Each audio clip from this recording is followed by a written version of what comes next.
All right, good afternoon, everyone. Welcome to our final panel of the symposium. Wu, Kanter, Khan, grading the Biden administration antitrust agenda. This panel is moderated by Judge Douglas Ginsburg of the U.S. Court of Appeals for the District of Columbia Circuit, Professor Darren Bush from the University of Houston, the Honorable Maureen Alhausen, Scalia Law Class of 91, the Honorable Noah J. Phillips, and David Wales. To you, Judge. Thank you, Tim. It's a pleasure to be with you all for what I think is going to be a, what shall we say, not pugilistic, but animated discussion. So we have a lot of opportunities here, a lot of things to discuss, and limited time. So I think we're going to get right into it, starting first, if you will, Noah Phillips on FTC rulemaking, which was alluded to in the last hour, the Section 5 statement again, and how the two intersect. Thank you, Judge. Really great to be back here at George Mason and with all of you. I don't have to give the thing, so I'm just talking for myself, and that's good. I actually spent a minute trying to figure out whether I wanted to talk first about the scope of Section 5 in the way that the FTC laid it out, or rulemaking. Because to me, a lot of the issue that people have with the FTC's theory that it can make unfair methods of competition rules, that it can make antitrust regulations, has to do with the scope of Section 5. It's an argument about this power, if it exists, is so broad that it just won't fly, whether that's as a matter of statutory construction or a constitutional interpretation.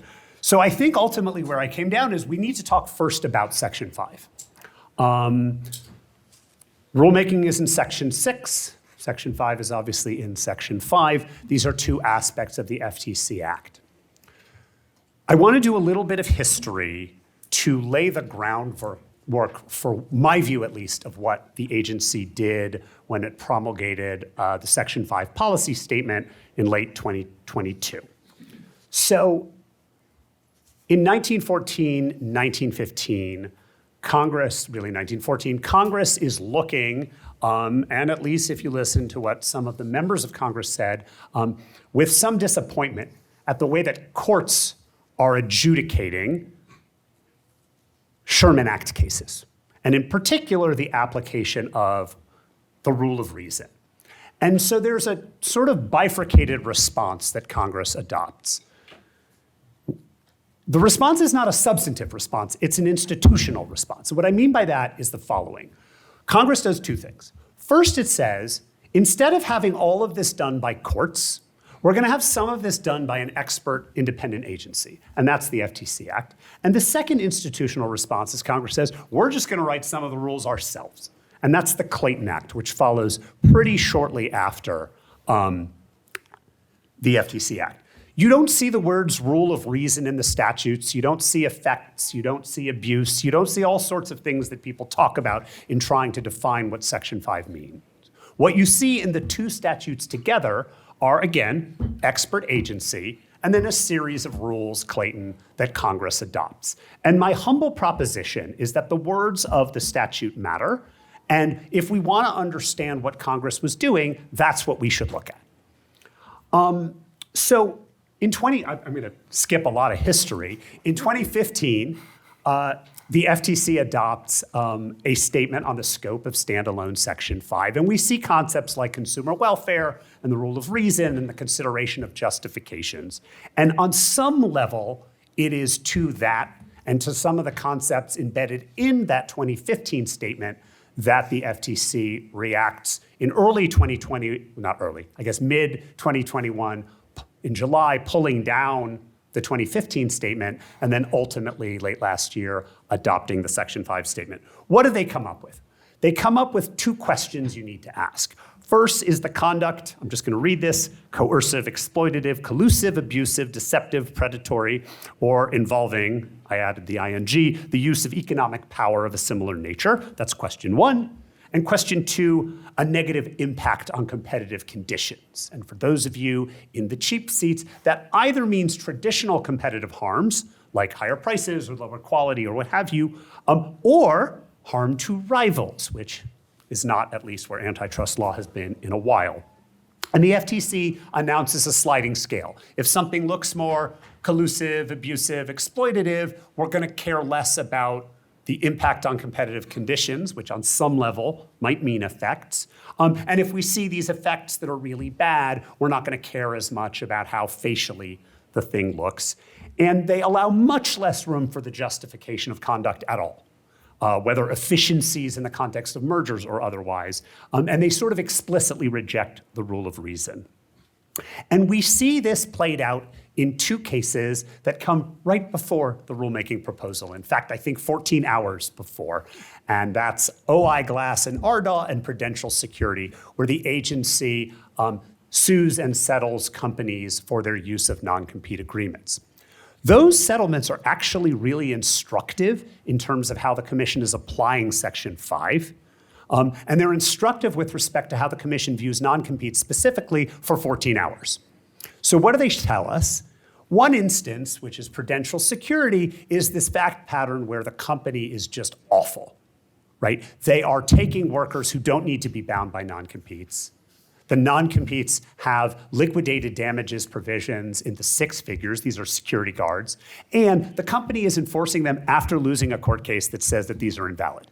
Like, these guys are jerks. They're not good people.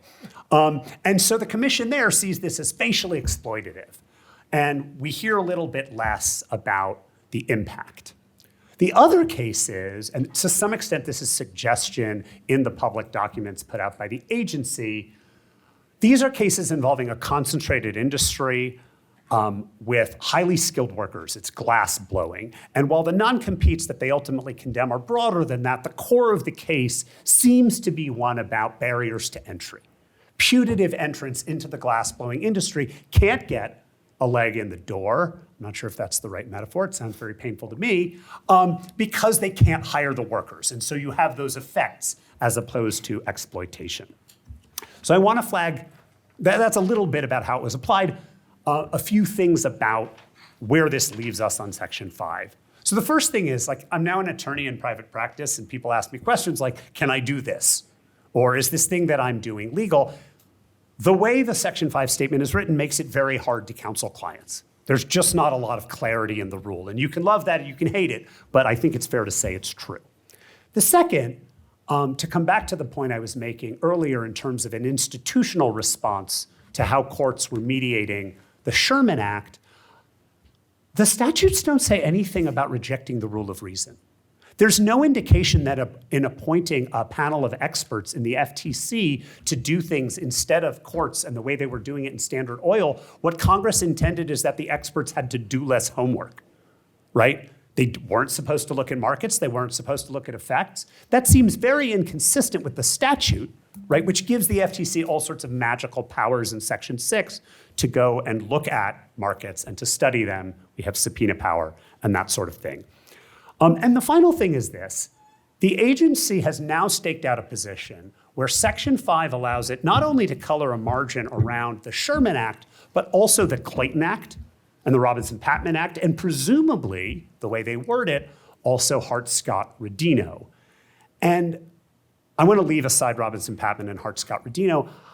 I would humbly submit, Maureen may not agree with me, that if you look at the statute and you look at the history, it doesn't make a lot of sense that Congress, in passing this Section 5 of the FTC Act, also allowed the commission to color a margin around the Clayton Act, which were a later adopted set of specific rules that the FTC was given specific authority to enforce, separate from Section 5, that they would allow them also to condemn the things where Congress had specifically written around them.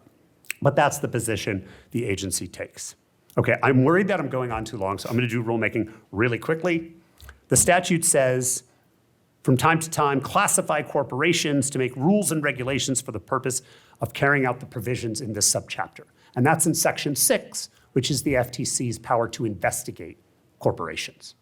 The FTC is like 2 things. It's a think tank, which can do its homework, like the Bureau of Corporations, and it's an enforcement agency. Enforcement is all in Section 5, but the rulemaking authority is in Section 6, which says nothing about enforcement. And there was, in fact, a bill in Congress that said nothing about enforcement at all, ergo no regulations, and that had Section 6, including Section 6G.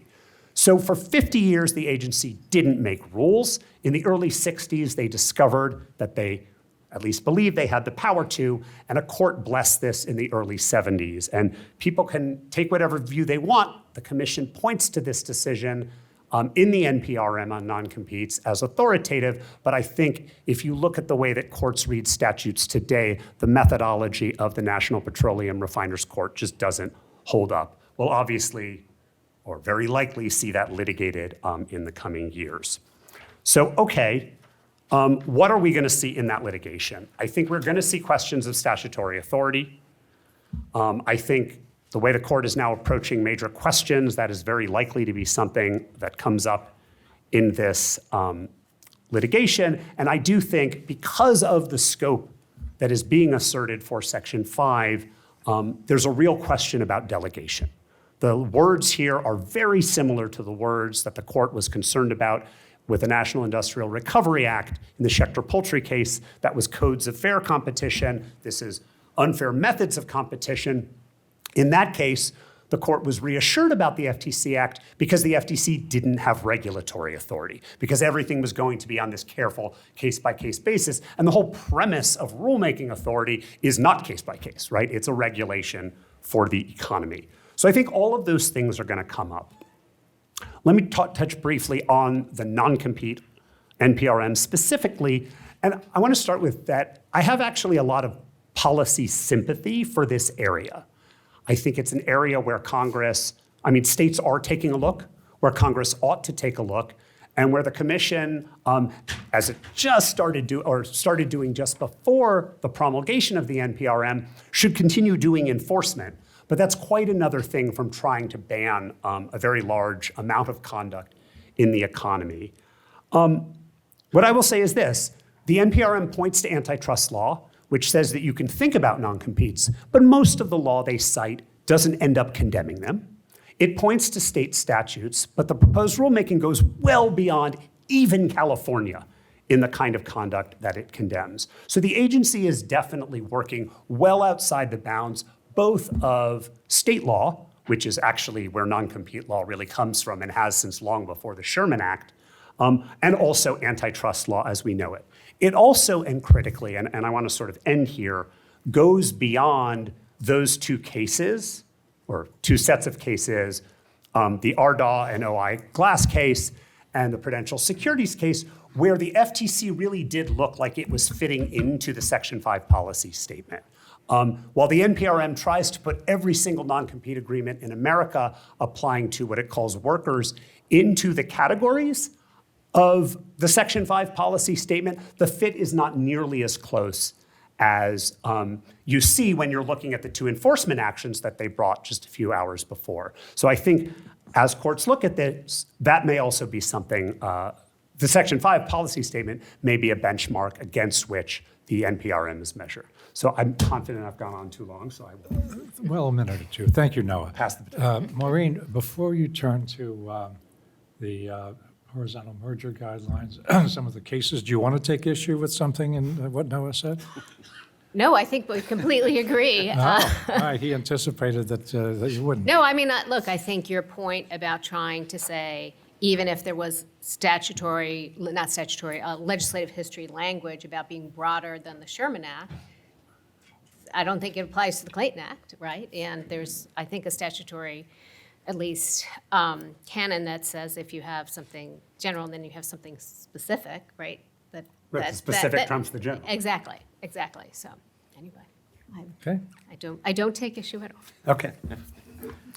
But turning to mergers, so this is looking at the Biden administration. I'm going to focus on the FTC, and then David will focus on the DOJ. But first of all, I want to say thank you for having me. I'm always delighted to come back to my alma mater. I went to George Mason Law School, where I found my love of antitrust. So really, really delighted to be here. So taking a look at the administration's overall posture towards mergers, it's been very skeptical. It's been very concerned with saying there hasn't been enough merger enforcement previously, and that wanting to re-examine a lot of the principles for merger review. And when you look at things involving stopping early termination, so those are deals that don't have any competitive concerns and you can get a review more quickly. The agency stopped doing that, and they ostensibly because of the merger wave, but even as that has somewhat dissipated, there's still no early terminations. Reports of broader second requests, not focused so much on the competitive issue, but sort of a broader concern. Even when the review period under the HSR expires, some letters have been sent saying, well, you still close at your own risk. A lack of transparency with staff about where you are in the process, what's going to happen, any sort of clarity there, and a sort of disfavoring of remedies, and in some cases a lack of engagement on remedies. So overall, kind of a sea change and saying, we're not going to make mergers easy. We have concerns about them. And in July 2021, the president's executive order on competition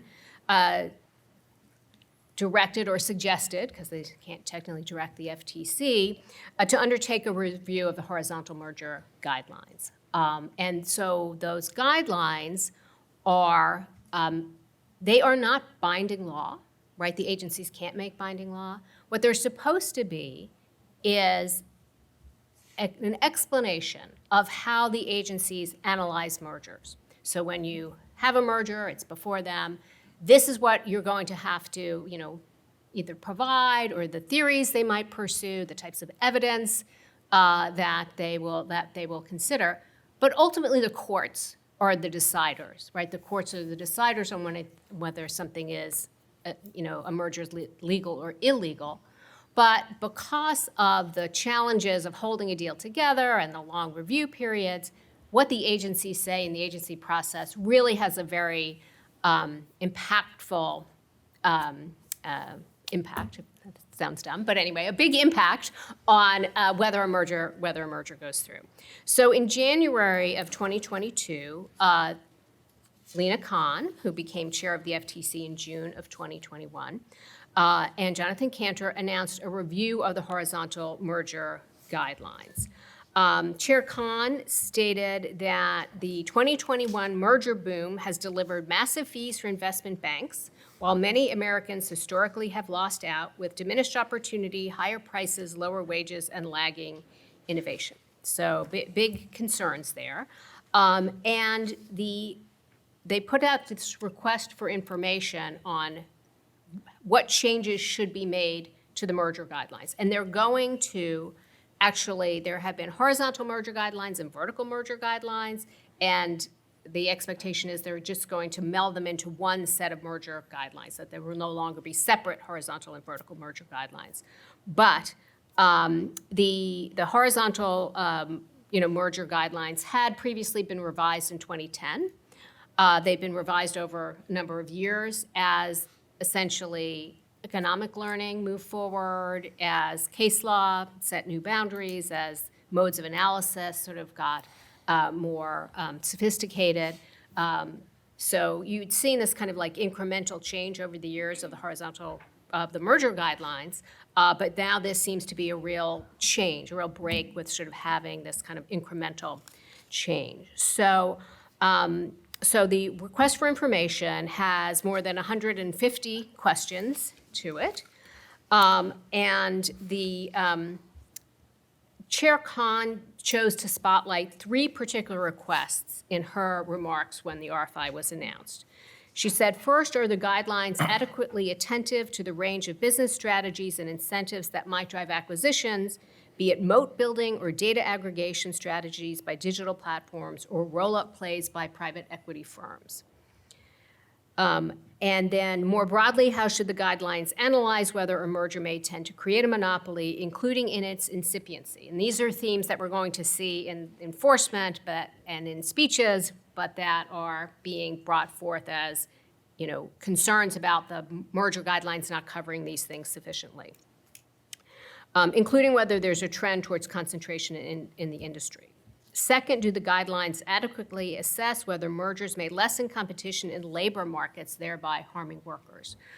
The non-competes is certainly directed towards workers. We've seen a lot of concerns about workers as workers, not workers as consumers. So it's kind of an interesting, I think a little different focus that we might see in the merger guidelines. And we're seeing that in second requests, where the agencies are, or at least the FTC is asking for information much more about the impact on workers. Then she asks, are there factors beyond wages, salaries, and financial compensation that the guidelines should consider when determining anti-competitive effects? And when a merger is expected to generate cost savings through layoffs or reduction of capacity, should the guidelines treat this elimination of jobs or capacity as cognizable efficiencies? So previously, the FTC, and I would presume the DOJ, but I was only privy to the way the FTC analyze things behind the scenes, wouldn't say that a goal of merger enforcement is to preserve workers' jobs. Like if the merger is going to combine assets and part of that is a rationalization of overlapping functions and some workers may lose their jobs, that was not considered a negative. And if it was a cost savings and an efficiency that seemed that it could be passed along to consumers, that would be credited as a possible benefit of the merger or efficiency of the merger. And then third, Chair Khan said, are the guidelines unduly unlimited in their focus on particular types of evidence? Are there certain markets where the guidelines should provide a framework to assess direct evidence of market power? What types of indicia of market power should the guidelines consider? And more generally, what types of evidence should the guidelines consider in evaluating non-price effects? We're hearing a lot about non-price effects with the idea that when you have markets, digital markets in particular, where one side of the market is providing a product free, that there's some bar to being able to measure the anti-competitive effects of that. Personally, that's not been my experience. There's always a price paid somewhere on some side of the market. But anyway, so those were some of the things that she identified. And you can really see in this request for information these concerns about non-price effects and over-reliance on evidence of only of price impacts. I think that there's good evidence that the agencies have considered quality effects, but this is a concern that gets raised a lot. Oh, you only measure prices, you don't measure these other things, and in a market where at least one side of it is provided free, somehow antitrust, hands are tied. Of real interest that we've seen in some remarks and discussions about going towards structural presumptions, right? Rather than looking at the impact of a particular merger, just saying, well, if it crosses this threshold of concentration, that is sufficient to say it's going to be anti-competitive. Sort of moving away from some of the tools like HHIs that have been used for a number of years. The RFI asked about the use of screens, so you might have a general approach, but then if there's something involving leading firms or mavericks, an acquisition of a maverick, or close competitors or acquisition of a nascent firm, should the guidelines have a different standard? Should there be a stricter standard? This question is market definition required at all? Or can they just rely on evidence of anti-competitive effects? So far, courts, I think, have been pretty clear that you need to define a market, but I think that's a discussion point that we'll watch closely in what the new merger guidelines cover. Definitely questions around strengthening enforcement regarding nascent competitors and potential entry. We'll come back to that when we talk about the meta within FTC challenge. But I think there's this real concern that somehow the enforcement up till now has somehow been unable to stop, acquisitions of the company that's going to be, the big, if they were left to grow, be the big competitor and either deconcentrate the market or bring some new innovation to market, and the big player is kind of taking them off the field there. Questions about remedies. There's sort of this complaint that remedies take too long to negotiate, that it shouldn't be the agency's job to fix an illegal merger, and should there's question, should there be a process and deadlines for remedy proposals? I already mentioned labor market concerns, private equity, a big focus on, is there something particularly concerning about private equity? Are the current guidelines inadequate, or how are the current guidelines inadequate? That's sort of a leading question, I think, that's in there. And then questions about efficiencies, concerns about, is this consistent with the congressional framework and the courts? What level of certainty do we need? And is getting rid of excess workers and efficiency, as I mentioned. Now, to mention something that Noah talked about, which is the unfair methods of competition policy statement. So in that, the FTC is claiming, yeah, there's the Sherman Act and there's the Clayton Act, and we can enforce under that. But FTC actually has this broader array of powers that go beyond that under unfair methods of competition. And one of the things they talk about in there is for mergers that don't violate the Clayton Act.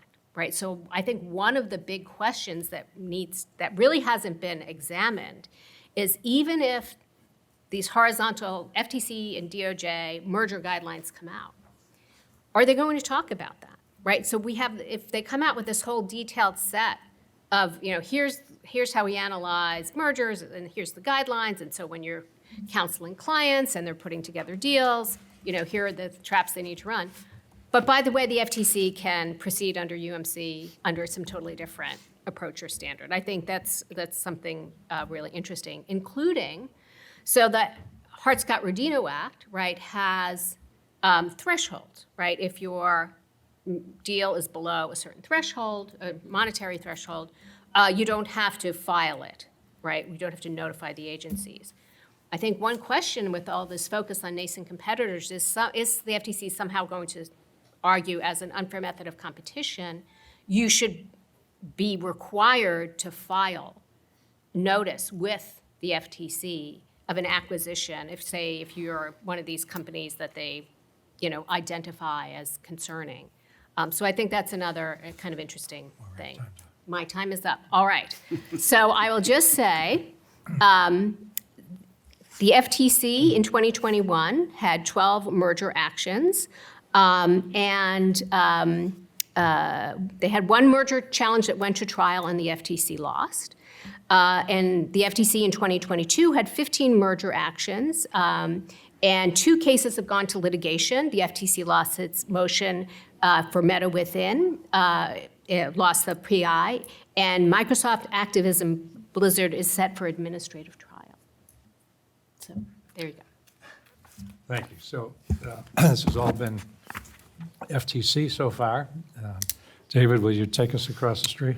Yeah, thanks, Judge. And good thing I'm a fast talker, so I'm gonna talk fast to make sure I stay with my time. I'm not gonna be cut short. Well, thanks again to George Mason for inviting me. It's a great forum, and very happy to be here. So I've asked to basically grade the Biden administration's merger enforcement, at least by DOJ, which is a pretty risky proposition since we're in the middle, of that administration, not the end. And I'm at Skadden, so that's kind of what we do is appear before these people. But I thought about looking at what DOJ has been up to. It'd be interesting to kind of look at the rhetoric versus kind of, are they walking the walk, talking the talk, right? And I think, and not to repeat some things that Maureen said, there's a couple of goals that seem to be coming apparent if you really look at what Jonathan Kanter is saying, who I think has been very articulate in a lot of ways, has been pretty transparent about what he intends to do, and I think so far what he has been doing. But really, it's pushing the envelope is the first goal. The second goal is kind of litigating, being willing to litigate and to lose. And the third goal really is being more anti-merger remedy, I think, as you had indicated, Maureen. Just look at the speeches and the discussions. Certainly on the first goal, they want to push the envelope. They want to expand the law. It's always interesting, too, to kind of see what DOJ says in other cases. I would recommend you read the Google complaint, too, the most recent ad tech Google complaint, because it does criticize former, decisions to approve certain Google deals in the ad tech space. And I think it's very interesting how they how they describe that. I think one goal of theirs, in addition to bringing new cases and expanding the law, might be actually looking at old mergers and explaining why they should have been stopped along the way. We'll have to see. I do think how courts react to that is going to be very interesting. We've seen some skepticism, I think, at least in the Meta, Instagram deal with the judge for sure.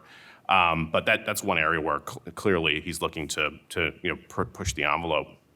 I think he's also talked a lot about new market realities. The world has changed. It's not around the time when the statute was passed. One thing he has been pressed on: what are the merger guidelines going to do? As Maureen said, it's interesting. He talks about the fidelity of the law. They will stay, follow the law. And what he really means is he's going to rely on the may substantially, lessen competition, Section 7. He's talked about using the or tend to create a monopoly, which we haven't seen that yet, but that should be interesting. But they've also talked about, and this is not new, Section 1 and Section 2 of the Sherman Act as being applied to mergers. We saw on Visa Plaid, for example, DOJ has already done that, so I think we're going to see more of that. But they're talking about incentives, network effects, synergistic anti-competitive effects, and so I think we'll see more of that kind of weaved into cases. I think also, too, he's been very blunt to say, I don't care about losing litigation. I'm going to bring cases. I think you kind of have to bring cases if you want to expand the law, for sure.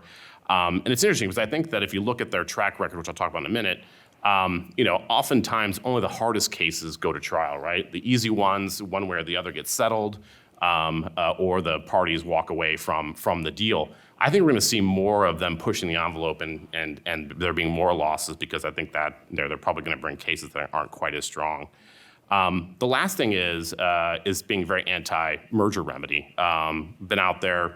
He was pressed last week at an event that I was at about, well, we don't see any consent decrees from you. What's going on? It's like, well, we would take a consent decree, but it's got to be a really good one. And we think that basically consumers shouldn't have to bear the burden, right, of a bad consent decree. And there's been some bad remedies, which, is true, despite maybe some evidence to the contrary. So are they kind of walking the walk in terms of pushing the envelope? I think if you look at the cases they've actually litigated, a couple of them are not very exciting. I think the Sugar case and the Random House Publishing case, we could talk about those, but those are kind of more, I think, traditional theories. Maybe they pushed the envelope. They won one, they lost one. I think what's more interesting, though, is the Booz Allen United Change cases, because there, number one, DOJ, in the Booz case at least, did allege a Sherman Act Section 1 violation, said the agreement itself actually violated competition. And so I think that's an interesting one. And there in the Booz case, the judge, basically disagreed with that proposition and said you really shouldn't have a market where you have one contract, one customer. It's a broader market. I think what's very interesting, though, you should read this, is that's an interesting opinion, but read DOJ's motion for reconsideration. That's an interesting piece of work.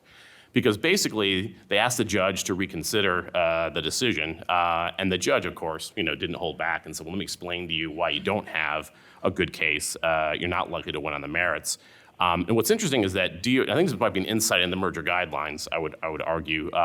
They really focus on the fact that, sure, the market could be broader, but there was strong competition between the two parties, and that should have been enough for the judge to conclude there was a problem, even if the market was much broader. And so I think that's something we're going to see in the new merger guidelines. So I'd give them an incomplete grade maybe on this idea of pushing the envelope. They're trying, but more cases to come.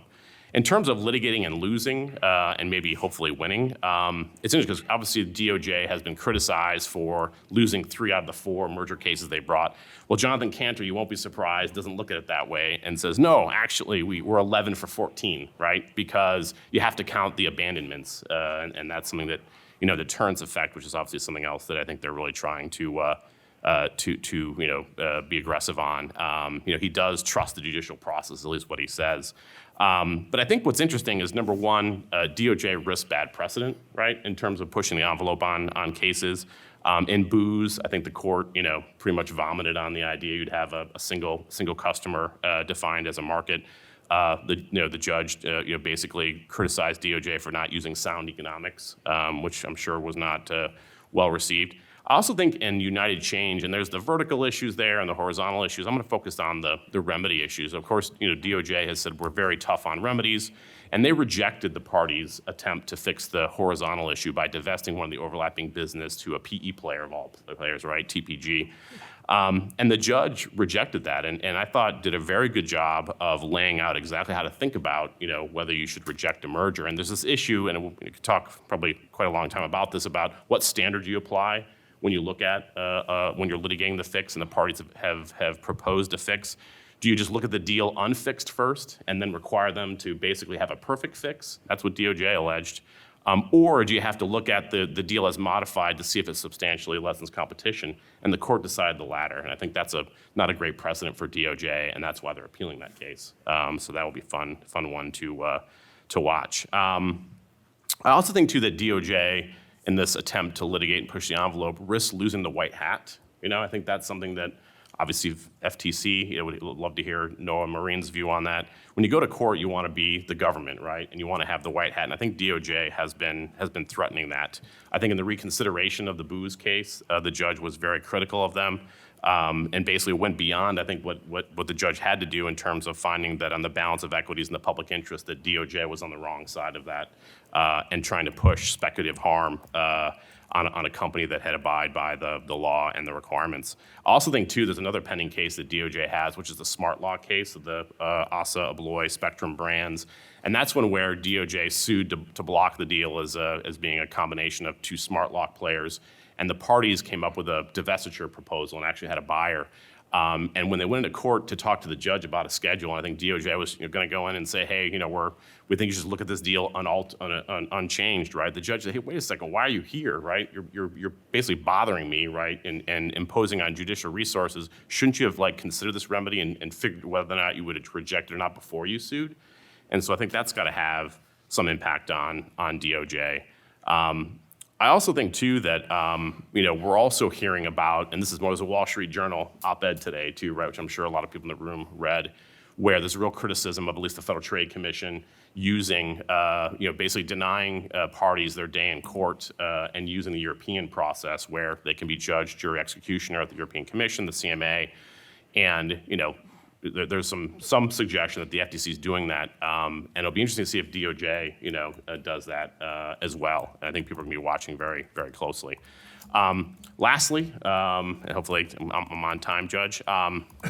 In terms of kind of this remedy aversion, if you look at what DOJ has done, I think Jonathan's walked the walk on that one. The fact there's been no consent decrees, I think, is very interesting. They withdrew the merger remedy guidelines maybe a little bit too late since the United Healthcare judge cited those in the opinion, which they didn't like, and so I think DOJ then took them off the website. But what's happening is I think there's a lot more fix it first going on. We're hearing and have seen that DOJ may be encouraging parties to fix things without a consent decree. But what we're also seeing, too, is that I think that parties are thinking more serious about litigating the fix, especially if the standard and there's some split on this, right, in terms of whether you look at it as one deal or two deals. But if you look at it as one deal, as at least they held in United Health Change, I think that does give you an opportunity to fix something, and then if DOJ doesn't like it, to make them defend that in court.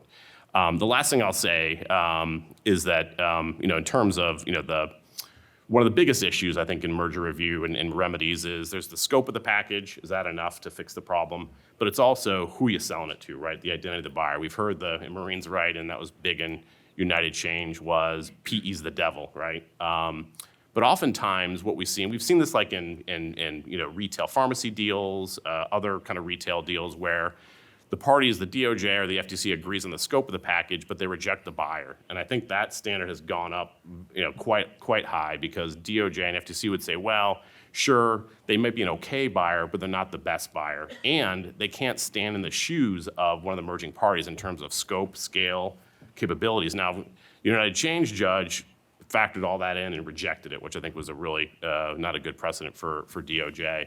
But I think that's an area where I think DOJ will be forced to litigate more because they're going to reject a lot more buyers, even if the parties can agree on the scope of the package. So hopefully that covered everything, Judge. Thank you, David. You would have this video. Yes. Darren, you're going to take us to potential competition. I'm going to take you all over the place, Your Honor. Where to start? First of all, I just speak for myself. I don't represent anybody. I have no desire to represent anybody. I don't have a desire to consult. I have no desire to be a commissioner. I have no desire to do anything but my tenured life and teach and write. So I thought I'd disclose that so that you can understand why I can speak very forcefully in the way that I'm about to. The second thing you should know is I'm a third-degree black belt in Kung Fu. And so I'm used to fighting my way out of panels of 3 or more because we put 3 black belts against the one in the corner and make them fight their way out. And so it seems quite logical that I be on this panel of people where I'm outgunned. So I want to tackle 3 things, and potential competition will be part of it. The first is the notion that the FTC is seeking to expand the scope of the law. And I would like to push back and say, perhaps it is the case that what the FTC is attempting to do is return the law to where it once was after it was constricted. So how I get there is, as Noah points out, there was mistrust of the rule of reason in the courts. There was also a mistrust of the Justice Department. And that was one of the reasons that private plaintiffs got to bring cases. It's also one of the reasons that the FTC was created. And the whole market allocation scheme that the DOJ and the FTC have regarding mergers perhaps never should have happened. And the other thing that caused the notion of an expert agency to be important to Congress is that the common laws were stolen from England, and the judges there were experts in antitrust. That is not, well, no offense, that wasn't certainly true at the beginning of antitrust law here in the United States. And surely judges came up to speed, certainly with the help of economic foundations and things of that sort. But the notion that because they haven't flexed their muscles for 30 years means that now when they start to use them, their body is expanding, seems antithetical to me. But it does come along the lines of some inconsistencies and arguments I hear about expansion of the law. For example, I didn't hear any objections from economists and others when we constricted the law to consumer welfare. Many have pointed out that it's not in the statute. It certainly wasn't around, right, at the time that the FTC Act was created. And there seemed to be no objection with not enforcing the law as it was prior to consumer welfare coming into shape. But now, when we go back to that, we go back before consumer welfare, there's tremendous objection. It creates ambiguity. It creates uncertainty. And so we should stick to what we know, which is consumer welfare. Every other area of administrative law, and I teach administrative law, there is ambiguity, and firms deal with that. For example, the National Labor Relations Board, pause for laughter. All right, so flip-flops, I think it is from the Epilepsy Foundation that the court says it is a fact of NLRB lore that they flip-flop on various issues. That's a paraphrase. So expansion or contraction of FTC statute, it should not be something that causes concern. And I understand that I'm going to lose on that. Major questions doctrine and the fact that the FTC has been the Rodney Dangerfield of Chevron deference should indicate to you that they will get no respect yet again, and this will likely get crushed. And the question is, all right, I guess we can live with that. We've lived with everything else that's happened. The next thing is going to be a little more delicate because I'm grading the Biden administration, and I am supposed to represent the neo-Brandeisians, but I'm not one of them. And I'm not a Marxist, despite what Commissioner Wilson might think. I am, however, someone very well versed in consumer welfare theory. And my problem is that when you look at what consumer welfare theory is, it is not what you all think it is. When consumer welfare theory was put together by Marshall and Pagoo and others, they were very expressly very careful in their caveats about this not being the end-all of anything. And so it's comfortable to say we know this one thing that's for sure, and so we don't have to look at everything else. But Pagoo and Marshall said, look at everything else, right? You have to do that in order to create a good society. And in antitrust, we just ignored the critical caveats of the founders of economics. Are we not originalists here? Yeah. It's like thinking your car can be used to make toast. I mean, that could be true if you have a Tesla, but no other instance. I know how Stephen Colbert felt during the roast now. So let me explain to you why consumer welfare fails. All right. In addition to not being true to its founders, right? If you've, Glick and I and Gabriel Lozada and others have written extensively that there are, if you measure welfare in any way, shape, or form that's not Pareto efficiency, there's going to be conflict in the theory itself. So for example, two measures, CV and EV, can differ, leading to conflicting conclusions and can result in reversals and lack of transitivity. And to avoid that, you need heroic assumptions. Now, most people will assume that CV and EV are very close, but that doesn't have to be the case, right? Compensation, even if it's potential compensation, can also be tricky. And economists like Bodway and Bruce and others show that Caldor or Hicks and its progeny consumer welfare may not pass a potential compensation test in any event. Consumer welfare assumes that preferences cannot be perverse. They must be self-interested and be the result of sufficient information. Otherwise, choices may not result in welfare increases. So marketing individuals really need to quit their jobs because their goal is to change those preferences, right? And it's biased towards the rich. And it assumes a constant monetary utility. That's just not true. And the founders said are not true. Okay. So when I grade the Biden White House, I give them a B+ in economics.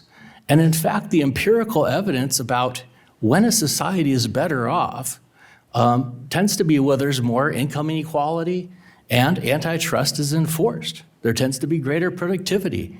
The birds fly, bees do whatever, right? So I'm here to say that they got the economics exactly right and consumer welfare economists don't. So why is that? And my response is this: because in industrial organization, I think we've stopped being scientists. Science recognizes progress and reacts and changes and evolves. And everywhere else in economics, we do not talk of consumer welfare. I could go into quotes that say no one should ever take, deal with the Marshallian demand curve. There are quotes from Nobel laureates saying this. So why do we do it? And the answer is perhaps consumer welfare theory is more like a religion and not science. And if that's the case, maybe we ought to think about what we take on faith to a greater degree. Because the neo-Brandeisians are going, yeah, the rest of economics has moved on, and we haven't. And so we accuse the neo-Brandeisians of being bad on the economics, not knowing what they're doing, communists, Marxists, critical race theorists, and whatnot. And yeah, I wrote that piece for The Sling this week, in case you're wondering. But that's not true. It's those of us who cling to consumer welfare theory that really are behind the times. Okay. So the last thing I want to leave with, and I just want to make sure I don't get the, I understand if I drink alone at the reception, I get that. I'm totally used to it. So the other thing I want to point out is there is a lot of fear out there about anyone doing anything, like the FTC and bringing enforcement actions, losing. And I've heard many people say at least they've tried, right? Because at this point they can try to push the law, right? I don't necessarily think that's a Sisyphean thing. I think, in fact, that does push the law at the margins. But I hope that eventually we come to recognize that we've been doing severe damage to our economy from using this standard that's not in the statute, that isn't consistent internally, and isn't modern economics, and will actually push the law forward in greater ways. And on that challenging note, now you know I'm the last speaker for the day. Thank you, Darren. Let me start with a question for you. You say the, pardon me, the practice in IO has been ossified, if that's a fair term. But as I have watched things over the last several decades, really, I've seen quite a bit of evolution with some milestones, like the way in which game theory began to be taken seriously into account, the concern with rethinking our IP analyses. And these are just a couple of sort of milestones, but there are others. So why such a vigorous charge? I mean, you're saying it's not taking everything that it should into account. Well, that's a fair question. That's an excellent question. And my response to that is, when you think about a Kuhnian paradigm shift, there's a possibility that the theory shifts, or it attempts to co-opt as much as it can. So if you look at the post-Chicago literature, it embraces a great deal of consumer welfare theory. It's not a rejection of it. It is an attempt to modify it. That may be, but the very term post suggests that there's some evolution there. It's evolving in a way that you disapprove of, but I don't think it's ossified. Am I missing it? Missing your point? Well, I suppose if we start, let's think about some other terms that, and I'm joining this, by the way. Let's think about some other terms. Like if I said post-Keynesian, does that mean it's kind of erupted from, it's no longer a portion or related to Keynes? Well, it's something that evolved from it, and obviously will retain some of that DNA. That's right. Right. And I totally agree. So, all right, let me give some others a chance to take a shot at you or take one from me. Hey, wait a second. When did this Okay. become a gang up? Yeah, David. You're black. Yes. Where should I start, Judge? Let me pick up with Darren's point about expanding the law. The law is brown shoe. The law is Philadelphia National Bank. I watched the previous panel too, and was talking to some people after. And what strikes me about it's like I don't know, like maybe people don't remember how our system works, right? You have three branches of government, right? There's legislative, judicial, and executive branch, right? And they all work together. It's not like Congress passes the law and then everybody knows what it means and it's never challenged, expanded, contracted, or whatever. So the fact that you're surprised or that people didn't criticize the fact that the consumer welfare standard was adapted through the courts too. It's not like this is like just like the FTC, DOJ falling down on the job, right? This actually was through cases and probably also cases brought by private plaintiffs too, right? Where the courts defined what the words meant and adopted some of these standards, right? And so I think it's a little, then say, then the FTC and DOJ show up now and say, we're going to go back to the original language and not think that there's going to be some, resistance to that, right? And especially too, and I think also too, and the other comment I wanted to also address too is this fact of we're no longer scientists. Well, when I hear that, oh my God, the world is upside down, look at the concentration levels, look at all the bad things that are happening. Oh, it must be because there's lax antitrust enforcement. There's no science behind that. I'd love to hear what it is because I've not seen it yet. Can I respond to that? Yeah, please go ahead. I'm not sure. You see, this should be a good photo. So,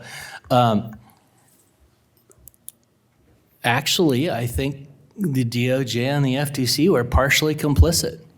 And the potential competition doctrine is a great example. So I have a paper called Make Potential Competition Great Again. And the whole notion is that since Marine Bancorp, and by the way, who wrote the decision in Marine Bancorp? Anyone? Powell? Of the Powell memo fame? Okay, so to some degree after Marine Bancorp, the agencies were actually limiting themselves to a great degree. And by the way, that is why we have a segmentation of the merger guidelines, right? There is a recognition that one was perhaps more important than the other and a disavowal of anything that was not horizontal. And consumer welfare became that tool of focusing on that horizontal component. And one of the other things we do in my martial arts training was we actually put a blindfold on you and you have to fight blind. And I said, this is what I said when this happened. I said, I'm used to doing this. I used to work in antitrust enforcement. And the blinder is consumer welfare.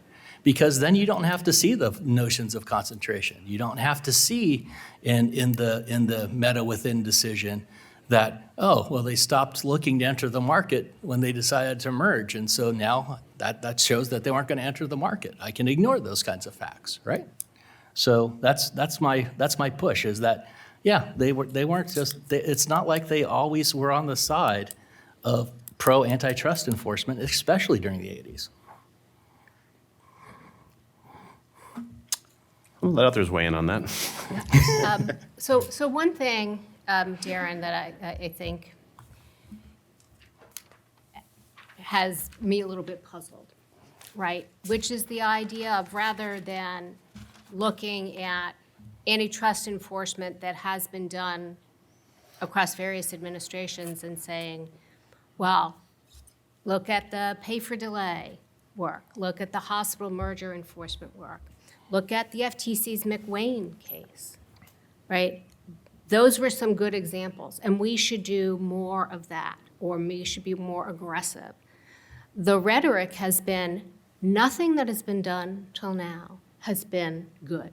It's all been, lazy, feckless, whatever. I mean, those were the words that were used to characterize. So I think, this questioning of, well, do we want to continue to evolve? Can we continue to sharpen our tool? I mean, that's fine. I think we should. And I always think we should go where the law and the economics and the facts lead in any case. But this kind of sharp division of saying nothing that has been done previously is worthy, I think is I find very puzzling.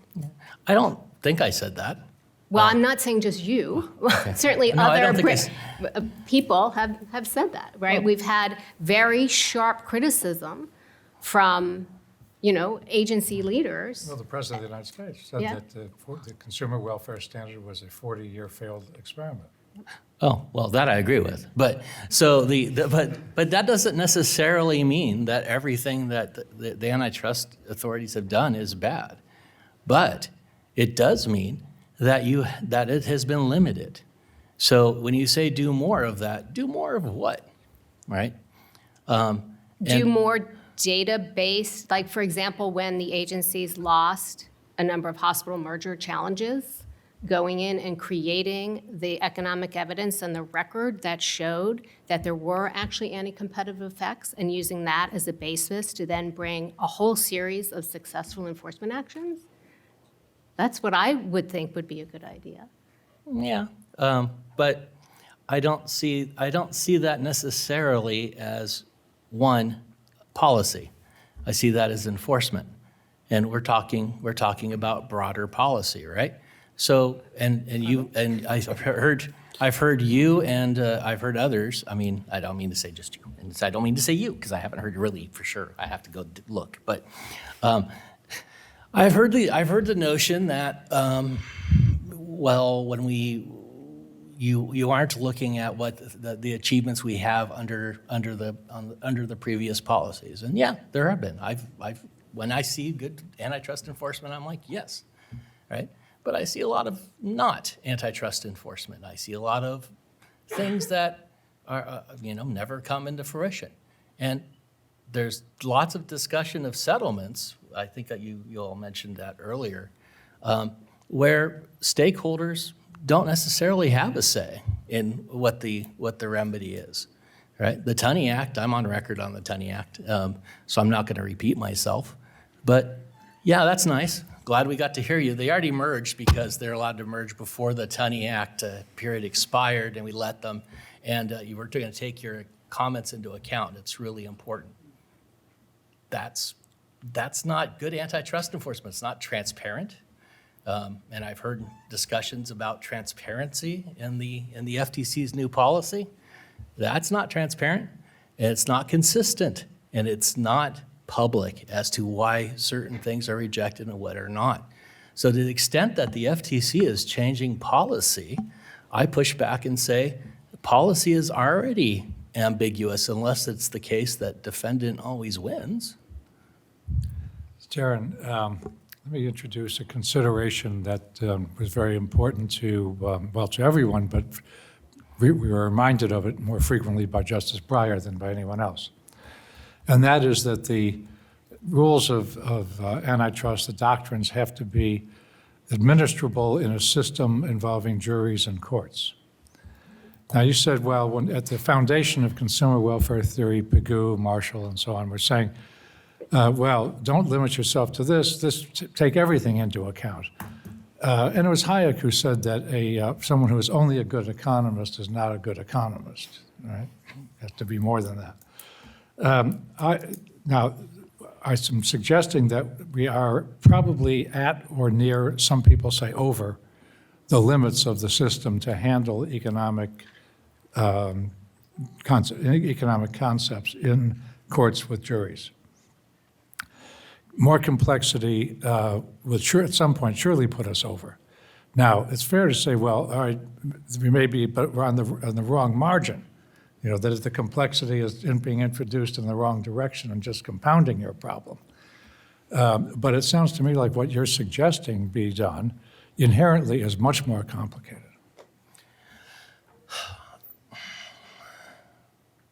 Objection. No, just kidding. That's right, he's the judge. I keep forgetting. All right, so it was worth a shot. So the whole notion of complexity is an interesting one because in every area of administrative law, there is this, if it's executive branch, there is the Executive Order 12866 and its progeny. There's the OIRA, and there is this notion that's required to have a cost-benefit analysis. What is a cost-benefit analysis other than a weighing of all the goods and the bads?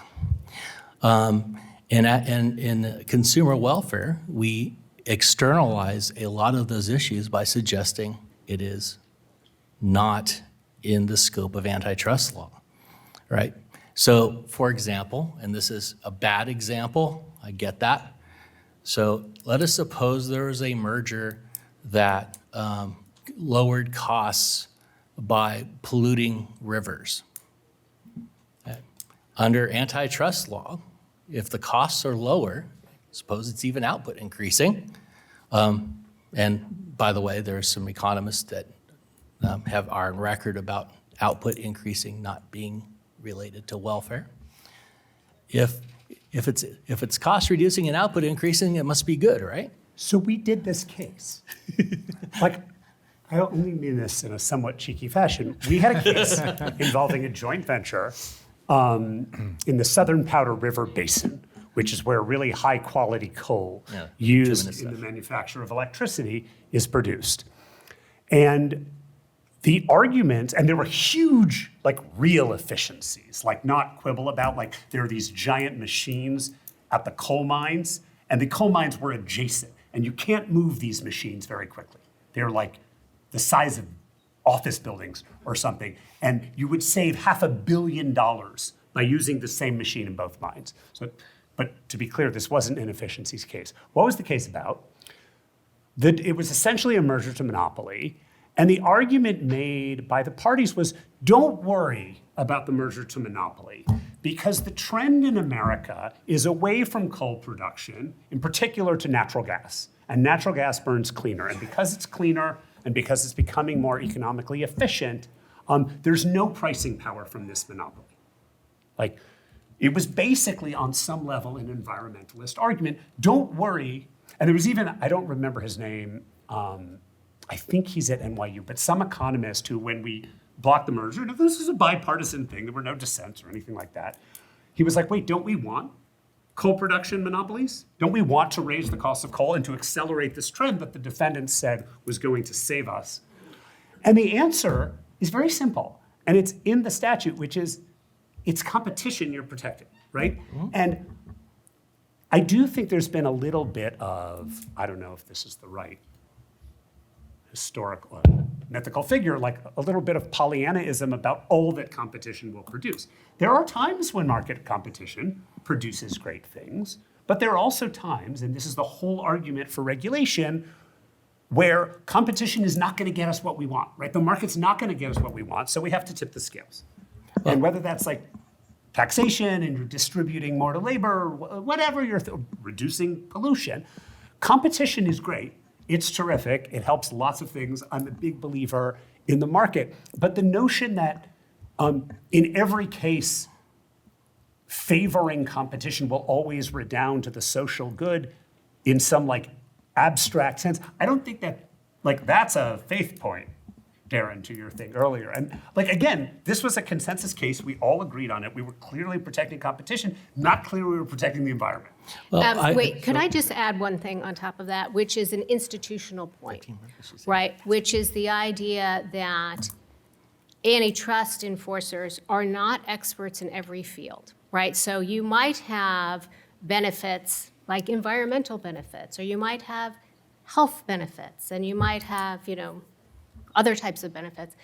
But the idea that antitrust is going to, enforcers are going to like pull all this in and come to the optimal outcome really presumes a level of like broad expertise that I don't think any human has, right? I mean, the antitrust enforcers can look at, okay, the competition impacts, and we have other regulatory agencies with that kind of expertise.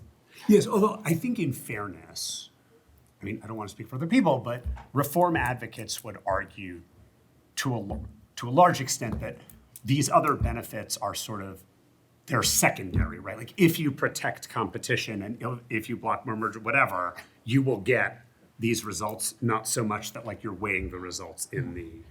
Though I do we're think there's questions going on right now about whether you should allow anti-competitive things to occur for the benefits of environmental benefits, I'll tell you what right? we And do. so it's like, I well, think where are we on I that? can offer some What we do- clarification here. I can offer some clarification. Okay. See, my example was not about the statutory authority of the FTC. It was an example about what is measured under consumer welfare.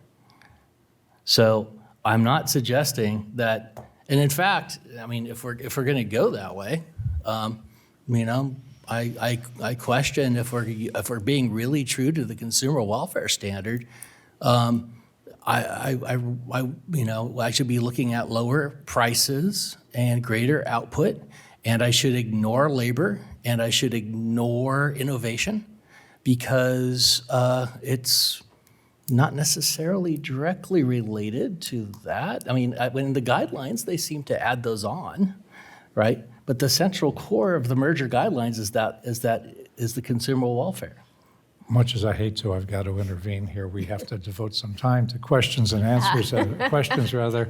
And I've been hoping, and I see that Alex Resnikoff has a question or a comment, so be prepared.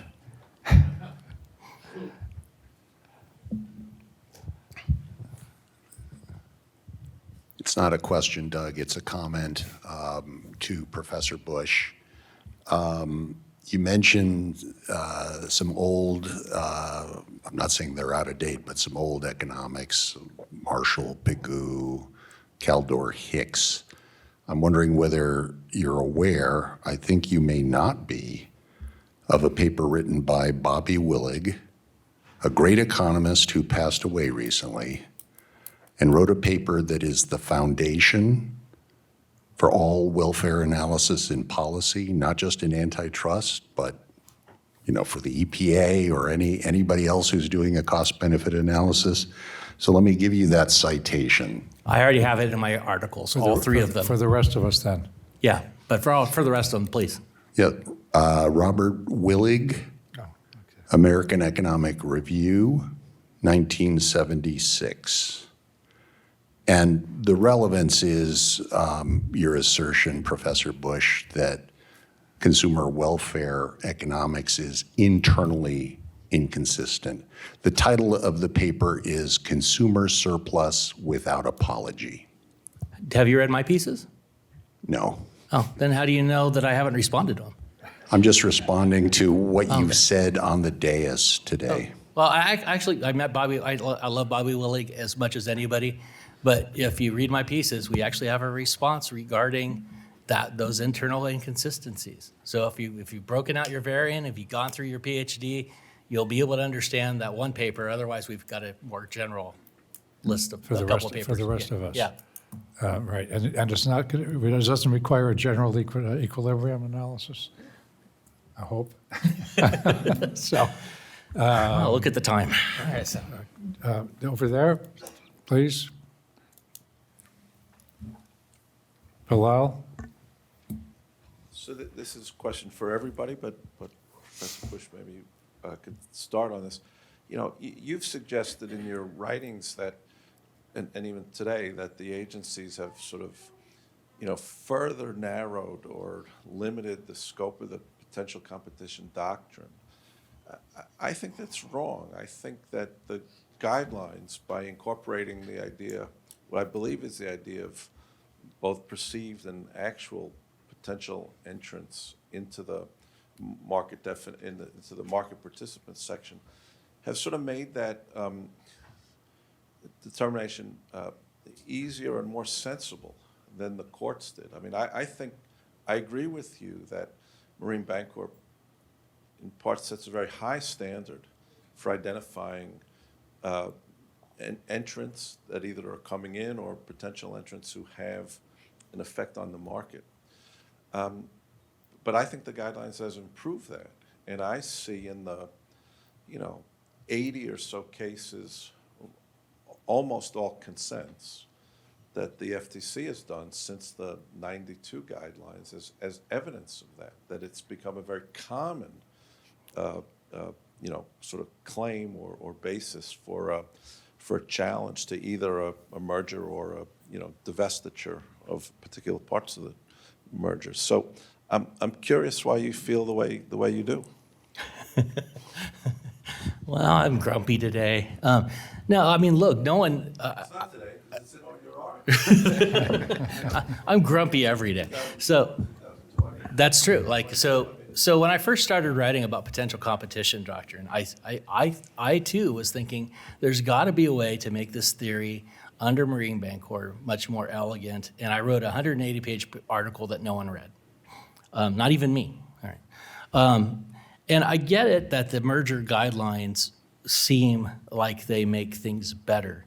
But if I'm looking at it right now, all right, the acquired firms market must be concentrated above 1,800. I think we'd probably all agree it'd be 2,500 now, right? The acquiring firm must have specific entry advantages. Otherwise, the elimination of the target still leaves other potential entrants, right? So we have to have some uniqueness. The number of firms likely to enter should be less than 3. If there are any, 2010 and 92 guidelines. the 84. So my point, right, Okay.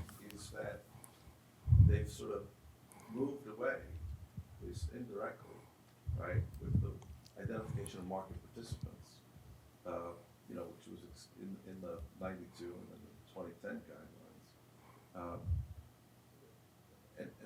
And I think that makes it more tractable than what was in the 84 guidelines, 82, 84, and even 68. Now, it took, I think, some time for the agencies to be clear that they had sort of moved away from framework in the 68 and 82 guidelines and towards treating such mergers largely as horizontal mergers, right? Just looking to see, were you entering, were you having an effect on the market, the supply committed and uncommitted entry. Yeah, that's So right. I think that's an improvement, and that, I think, made it easier to bring these cases.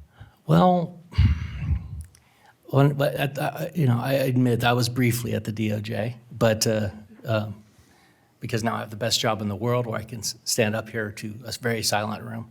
But the basic notion is at that time, you're either in the market, you're out, right? Or you're an uncommitted entrant. We have to estimate what what your impact might be in the market. I'm not sure that sets things up to be any better. In fact, one of the reasons I wrote that first article with Salvatore Massa is because I had seen so many memos about potential competition and no cases brought.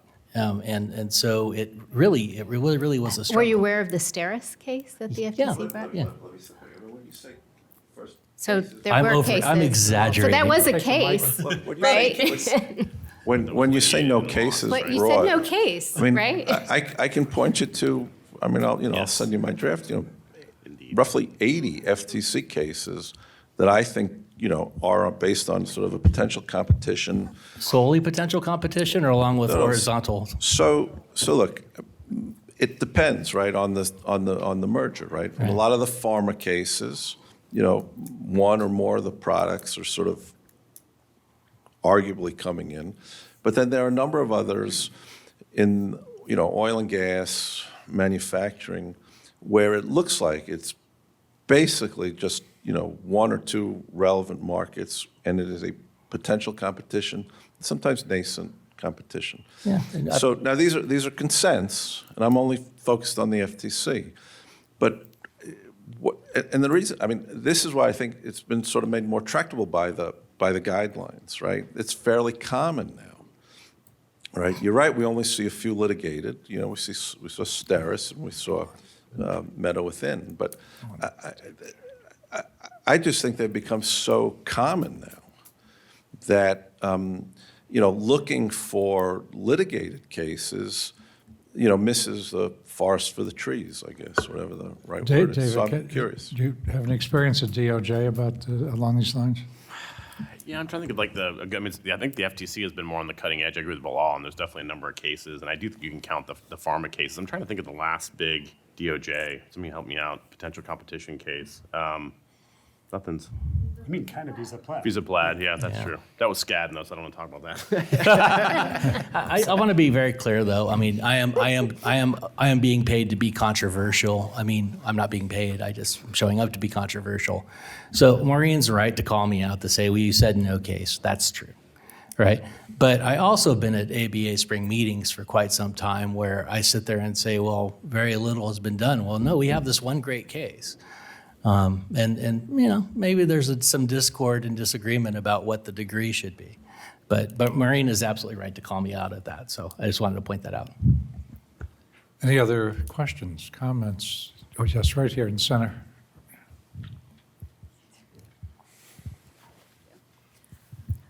Hi, this is for kind of Noah and Maureen. I'm a bit curious on your insights from being from the FTC, more on the FTC v. Axon case and Axon suing FTC while they were going through proceedings, and now it's going to the Supreme Court. I was wondering what you believe the implications could be based on what the Supreme Court decides in that ruling and what it could mean for the structure of the FTC in the future, and in addition to the SEC. Sure, so happy to take the first You, cut. go ahead. Obviously, this depends on what the court does in Axon, but let's just take as table stakes for purposes of answering the question, the notion that they will open, if they open the door to collateral attack on Part 3, that is administrative proceedings at the agency for constitutional infirmity, I think it would have a really big and negative impact on the agency's ability to use Part 3. Why? There are a number of constitutional arguments out there in the courts, some of which are catching fire. They are arguments about double for-cause removal. They are arguments about Humphrey's executor. There's kind of the reverse Humphrey's executor in the Walmart case where they're saying, okay, fine, you're not an executive agency, but why did Congress give you executive power to sue in the 70s? There's a delegation argument in the Jarkisi case. There's sort of a long list. However you land on the particulars of the constitutional claims, I think it's fair to say that there are risks for the agency in particular with respect to the administrative process. And so if you could go into federal district court and plead and win on one of these theories, which presumably you can do today in the Fifth Circuit if Axon goes against the agency, you'd be able to stop Part 3 from working. So what implications would that have for the agency? Part 3 is where the agency can look at a developed record, right? Not just what they need to bring a complaint, but after the facts have been weighed and after witnesses have been examined and credibility determinations have been made and all of that.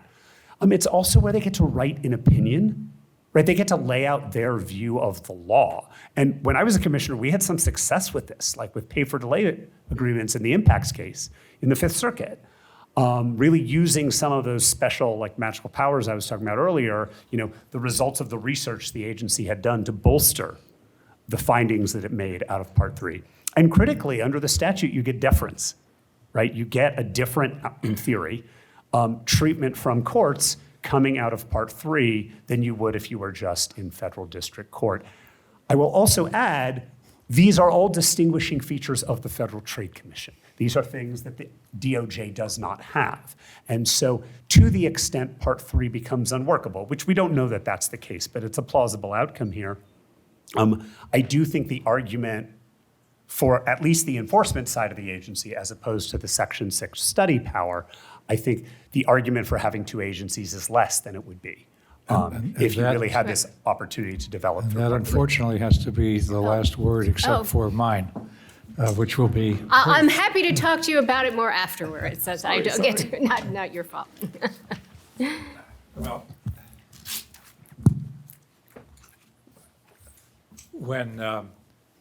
when Henry Manny came here to be dean in 1987 or 8, he was dedicated to building a law school that was had economic analysis in every course, and where the marketplace for ideas would thrive and be kept alive. And indeed, on the second floor is the Henry Manny Marketplace of Ideas, which is one of the rooms that we use for our internal presentations and papers and so on. And I think the day today shows that his legacy survives and then some. It's a time when everything is being questioned in antitrust, everything's being re-examined. Whether how much will actually change over the next several years is entirely uncertain. But I think you've seen every panel today debate these very contemporary and relevant issues. This is the 26th outing for the George Mason Law Review's Antitrust Symposium.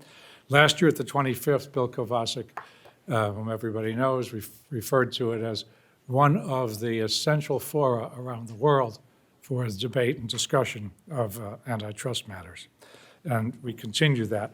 Some of the panelists that you heard today, not all, unfortunately, but many will be contributing articles to the symposium issue of the Law Review that will be out. Where are we now? It's, I think, hopefully by the end of the year. And to that end, I want to thank the Law Review people who put so much effort into organizing this. Tim Maroney in particular, who will be the symposium editor. For those of you who are writing papers, that's particularly good news because he's so good and helpful to everybody. Our sponsor for today has been NERA Economic Consulting, and we're very grateful to them as well as the Law Review.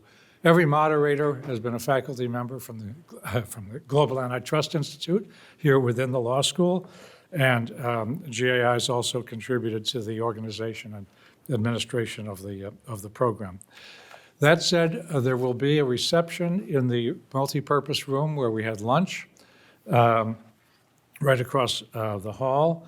And I understand that adult beverages, or at least one or two, will be made available.